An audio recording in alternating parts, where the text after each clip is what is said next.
Hello students, how are you all? So yes, you all know me, Deepika Gupta, your chemistry teacher. Again we are back with a new class, with a new session, but again online only.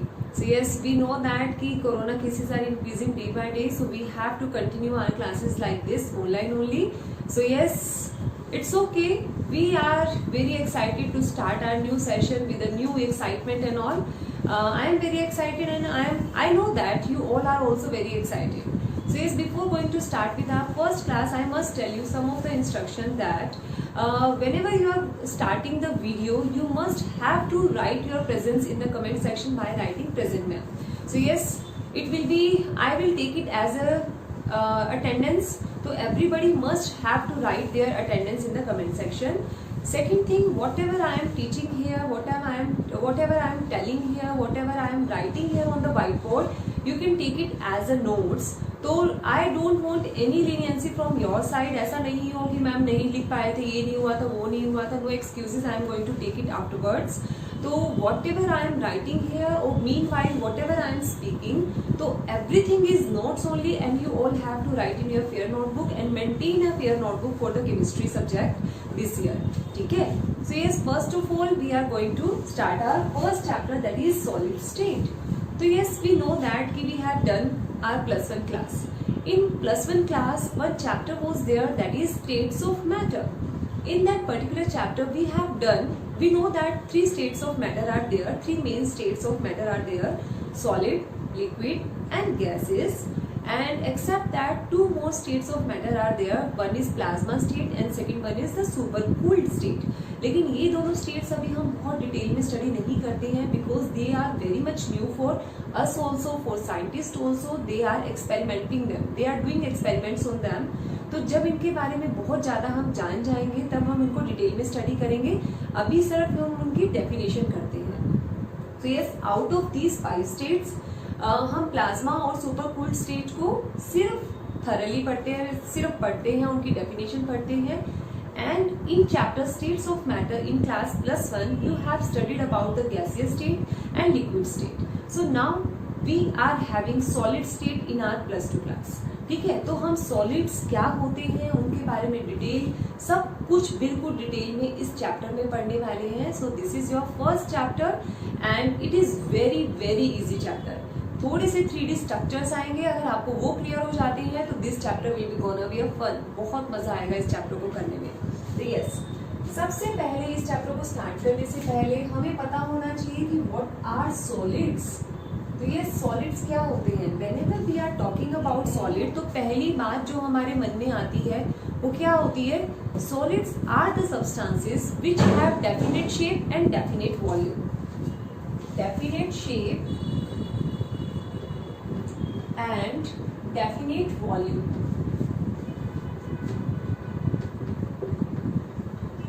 Okay, so yes, this is a marker, this is in solid state, definite shape and definite volume. But if I am talking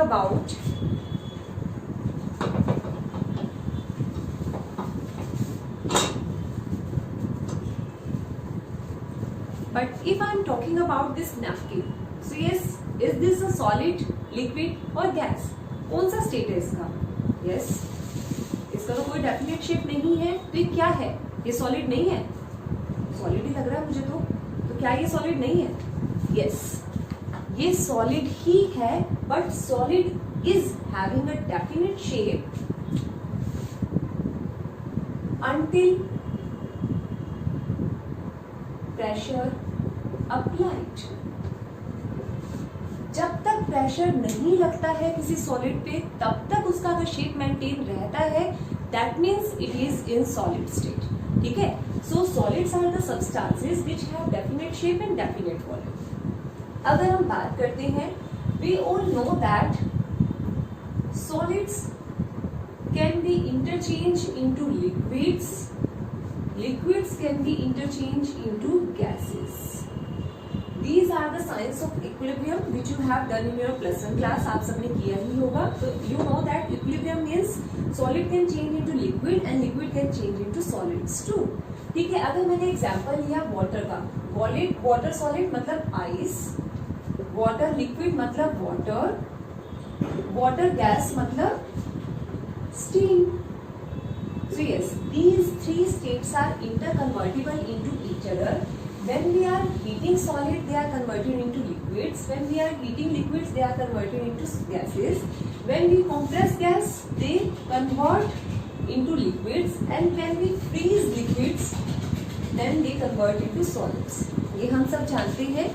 एक ही चीज की तीन states हैं and they are interconvertible into each other. Okay, so अभी हम अगर बात करें सबसे ज्यादा force of attraction, you know that, आपको ये भी पता है force of attraction is the attraction between two molecules. दो मॉलिक्यूल्स के बीच में कितनी अट्रैक्शन है उसको हम बोलते हैं. ऑब्वियसली अगर हम फोर्स ऑफ अट्रैक्शन की बात करें then it is highest in solids. Solids के अंदर वो हाईएस्ट होती है, सबसे ज्यादा मॉलिक्यूल्स जो है वो बिल्कुल पास पास होते हैं. That means force of attraction is highest in the solids and it is least in the gases. Molecules are far apart from each other. ठीक है. अगर हम बात करते हैं when I am heating solids, that means what? I am breaking water molecules or what? वो liquid में कैसे change हो जाते हैं? Is the water molecule breaks down or what breaks down in the water molecule which make it in the liquid state. So yes beta, one thing you always have to keep in mind that whenever we are heating any substance, whatever be the substance, whenever we are heating any substance, that means we are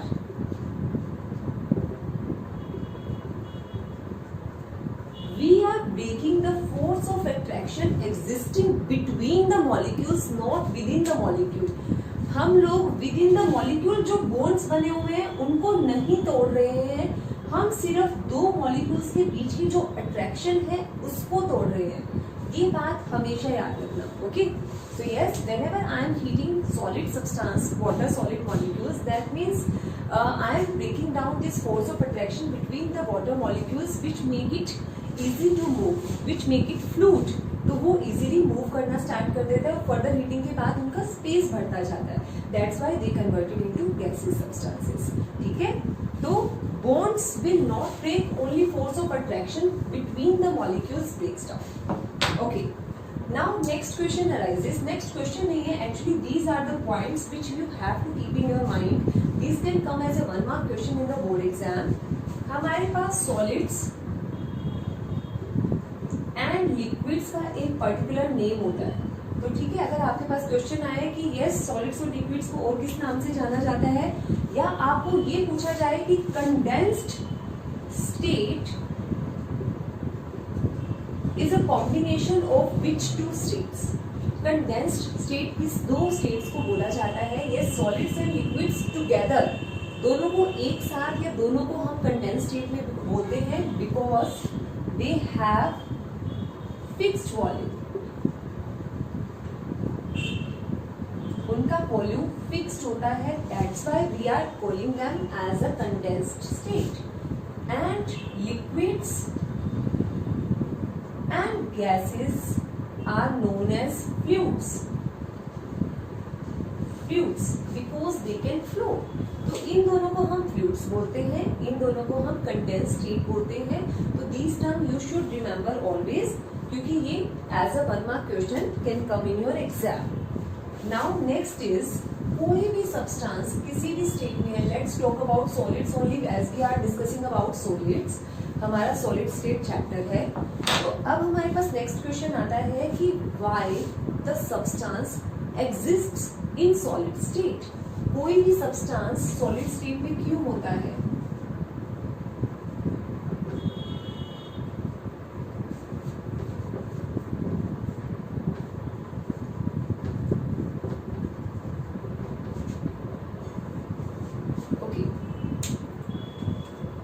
किसी भी molecule की, किसी भी substance की state को decide करते हैं two factors.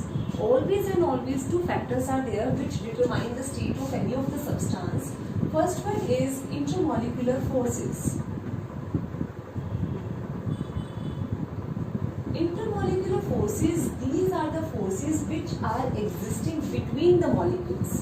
ये हमारे पास एक मॉलिक्यूल है, ये मेरे पास अगला मॉलिक्यूल है, ये मेरे पास अगला मॉलिक्यूल है, ये फिर अगला मॉलिक्यूल है। तो ये जो फोर्स ऑफ अट्रैक्शन है बीच में, ये इनको हम बोलते हैं इंटरमॉलिक्यूलर फोर्सेस ऑफ अट्रैक्शन।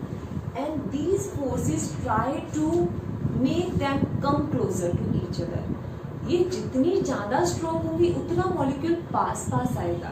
तो अल्टीमेटली इंटरमॉलिक्यूलर फोर्सेस मॉलिक्यूल्स को पास लेकर आता है, ठीक है। Now second we are having that is thermal energy. Thermal energy, as the name suggest, thermal means क्या होता है? Yes, what does thermal means?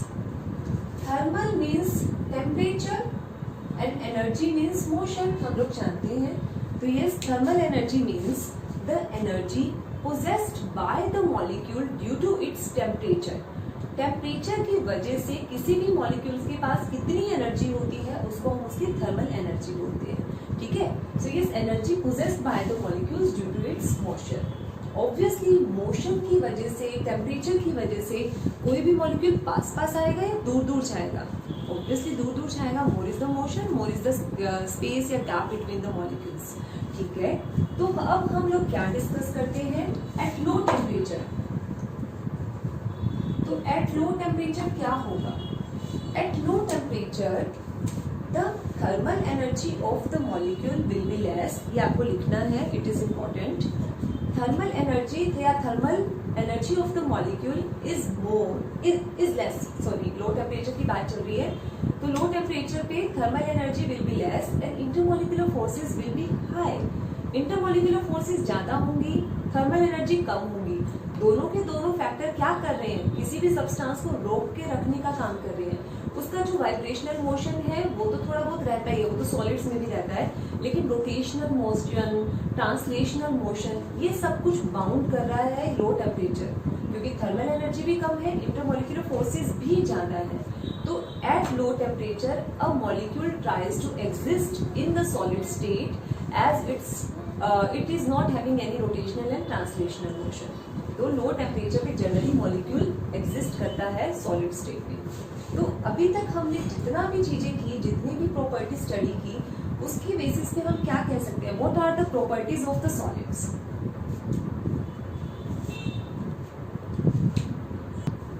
Properties of the solid.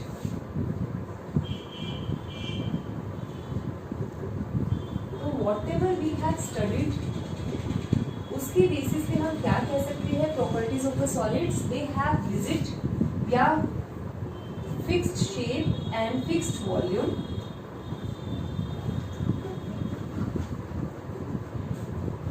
fixed shape until pressure applied, they have rigidity, rigidity होता है, yes, ये बिल्कुल rigid है इसका structure, हम शेप नहीं चेंज कर सकते। थर्ड, इनकॉम्प्रेसिबल होता है, हम इसे कॉम्प्रेस नहीं कर सकते। यस, कैप को बंद जरूर किया है मैंने, but we can't compress it, है ना। तो सॉलिड्स को हम कॉम्प्रेस नहीं कर सकते हैं। They have high density, high density, density बहुत ज्यादा होता है, बिकॉज एटम्स तो जितने हैं, बट उनका जो वॉल्यूम है वो बहुत कम है। So that's why density is very high. Next is particles are very close to each other, present very close to each other, उनके बीच में कोई भी गैप नहीं होता। We know that particles are present back to back, बिल्कुल back to back present होते हैं, उसमें कोई भी गैप नहीं होता। एंड यस, अगर इतना पास पास पार्टिकल्स हैं तो they can just oscillate about their mean position, they can't translate और they can't rotate. So atoms जो है वो अपने पर्टिकुलर पोजीशन पे है, वो अपनी किसी भी शेप, मतलब किसी भी साइड मूव नहीं कर सकते। They don't have any kind of motion except the oscillation motion. Oscillation means they can vibrate about their mean positions. So these are the properties of the solid. So yes students, next topic is types of solids. So basically solids are of two types, crystalline solids and amorphous solids. So what is the difference between these two? So first of all I am going to write here the examples. So basically crystalline solids means they are all metals and non-metals. Whatever present around us, they are having crystalline solids shape, arrangement of the particles. तो वो crystalline solids की form में होते हैं. इसके अलावा NaCl, gemstones, yes, diamond, graphite, all metals and non-metals. They are having crystalline solid arrangement. But amorphous solid की अगर हम बात करें तो yes, rubber, fused silica, plastic, polymers. So yes, they are having amorphous solid-like structure. And the most important is glass. They are also known as glass. So yes, these are the substances where these two types of arrangements are present. ठीक है, तो अब हम इनको समझ कैसे सकते हैं. अमorphous solid की if we are talking about, तो सबसे पहले मैं arrangement बताती हूँ, उसके बाद मैं ये बताती हूँ. Yes, first one is the arrangement. Arrangement of particles कैसा होता है? Crystalline solids. In crystalline solids, the particles, constituent particles. Whenever I will talk about constituent particles in this chapter, that means I am talking about either atom, ion, or a molecule. That means I am talking about atom, ion, or a molecule. कभी भी मैं constituent atom की बात बोल रही हूँ तो वो चेंज होता रहेगा according to the different examples. कभी वो आयन हो जाएगा, कभी वो एटम हो जाएगा, कभी वो मॉलिक्यूल हो जाएगा. बट कंस्टिट्यूएंट पार्टिकल्स का मतलब I am talking about these three. ठीक है, NaCl के केस में आयन हो जाएगा. सिलिका, अगर मैं सेमीकंडक्टर्स की बात कर रही हूँ, सिलिकॉन वगैरह, जर्मेनियम, तो वहाँ पर एटम हो जाएगा. तो वो अलग अलग केसेस हो जाएंगे. तो क्रिस्टलाइन सॉलिड्स में क्या होता है? The constituent particles are arranged regularly in a proper arrangement which are having short range as well as long range orders. कैसे arrangement होता है?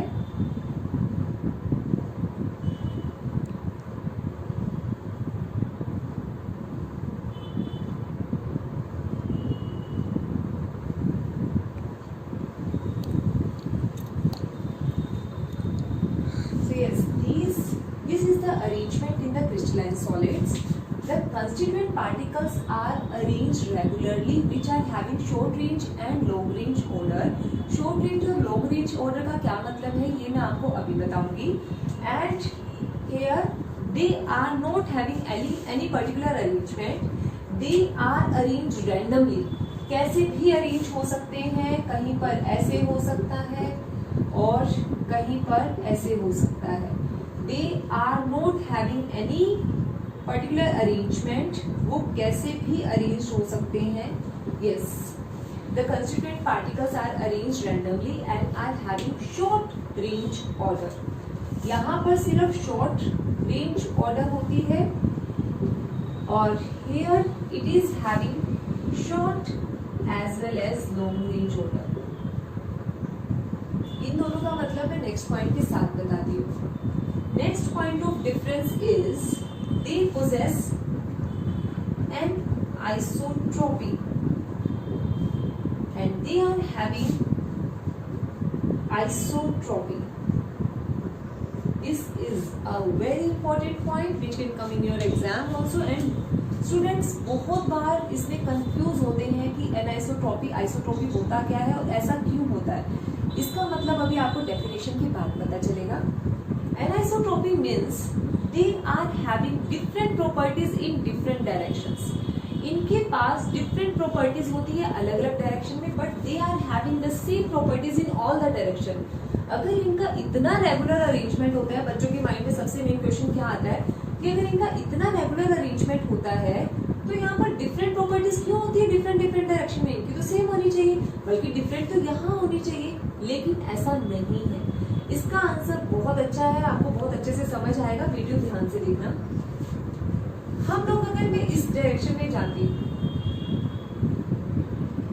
Yes this is A to B, यहाँ पर मैं देख रही हूँ एक साइड डार्क होल है, एक तरफ लाइट, डार्क लाइट डार्क, और अगर यहाँ पर होता तो लाइट होल होता, तो मतलब यहाँ पर इस तरह का अरेंजमेंट है।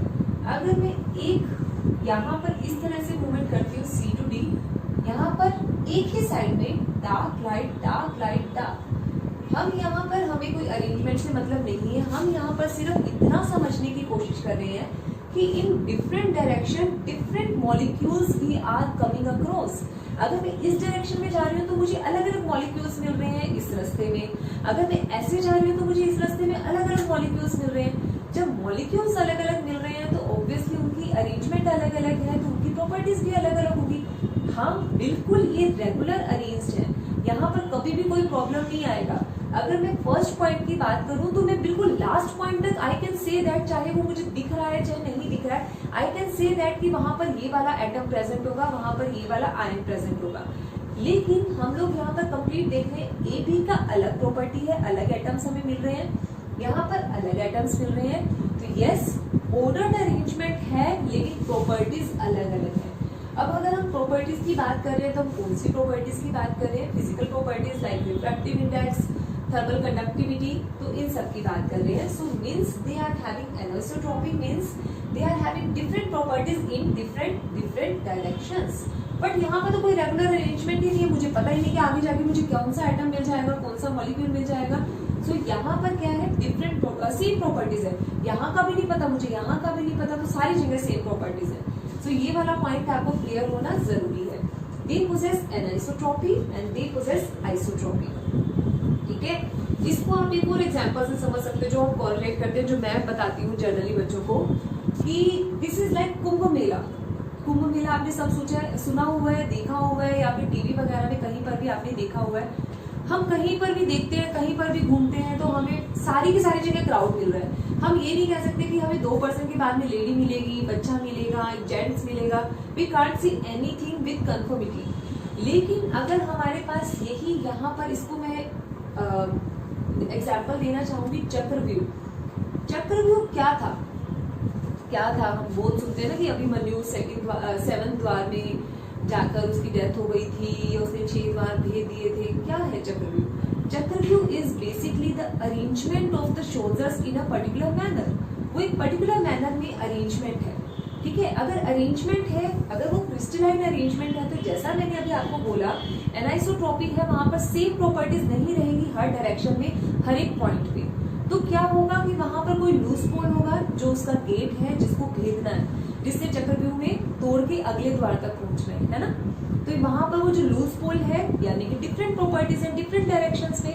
तो यस, इतना ज्यादा मुझे नहीं पता है चक्रव्यूह का, लेकिन अगर हम सोचते हैं, क्योंकि अभी अभी हमने रामायण महाभारत देखी है, तो हम इसको रिजेंबल कर सकते हैं। This is like Chakravyuh and this is like Kumbh Mela, अगर आपको समझ आ गया तो। Now melting point, they are having sharp melting point. Sharp का मतलब अगर एक पॉइंट का मेल्टिंग पॉइंट आया तो सारे के सारों को एक साथ आएगा, but they are having gradual melting point. क्योंकि मॉलिक्यूल से नहीं पता ये कहाँ प्रेजेंट है, तो सबका एक साथ कैसे आ सकता है, तो ग्रेजुअल मेल्टिंग पॉइंट है। They are having sharp cut. अगर इसमें हम कट लगाएंगे तो एकदम बिल्कुल साथ में जाएगा। अगर यहाँ पे कोई एटम नहीं है तो बिल्कुल शार्प मेरा कट लगेगा, बट यहाँ पर मेरा कट शार्प नहीं लगेगा, not having the sharp cut.